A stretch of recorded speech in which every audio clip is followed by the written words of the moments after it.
दिल से दिल तक में आपका स्वागत है। एक मोटिवेशनल स्टोरी पिता और बेटे की है। एक 80 वर्ष व्यक्ति अपने 35 वर्ष बेटे के साथ अपने घर के सोफे पर बैठा था। अचानक उसकी नज़र खिड़की पर बैठे एक कौवे पे पड़ी। पिता ने पूछा, बेटा ये क्या है? बेटे ने जवाब दिया, ये एक कौवा है।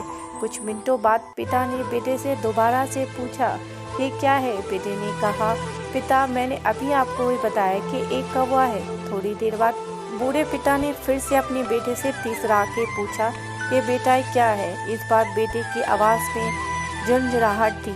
कहा, ये एक कौवा है। तब उसने अपने पिता से झुंझुलाते हुए बोला, ये एक कौवा है। थोड़ी देर बाद पिता ने फिर अपने बेटे से चौथी बार पूछा, ये बेटा ये क्या है? अपने पिता को चिल्लाकर उसने जवाब दिया, बार बार मैं एक ही जवाब आपको दे रहा हूँ कि ये एक कौवा है। हालांकि मैंने आपको कई बार बता चुका हूँ कि ये एक कौवा है। क्या आपको मेरी बात समझ में नहीं आ रही है? थोड़ी देर बाद पिता ने अपने कमरे में गए और अपनी पुरानी डायरी लेकर वापस आए। एक पेज खोलने पर उन्होंने अपने बेटे को इस पेज को पढ़ने के लिए कहा। जब बेटे ने उसे पढ़ा, आज मेरे 3 साल का एक छोटा बेटा सोफे पर मेरे साथ बैठा था जब खिड़की पर एक कौवा बैठा हुआ था। तब मेरे बेटे ने मुझसे 23 बार यही सवाल किया।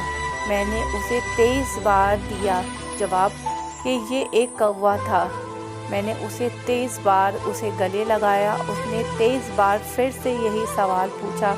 मुझे इस बात से बिल्कुल भी चिढ़ नहीं हुई कि मैंने अपने मासूम बच्चे के लिए प्यार महसूस किया है। इसे पढ़कर उस बेटे ने अपने किए गए व्यवहार की माफ़ी मांगी। इसीलिए यदि आपके माता पिता जब बुढ़ापे में हों तो उन्हें बिल्कुल भी बोझ ना समझें और उनसे अच्छा व्यवहार करें। अगर आपको ये वीडियो अच्छी लगी है तो लाइक कर दें और हमारे चैनल को सब्सक्राइब कर लीजिए।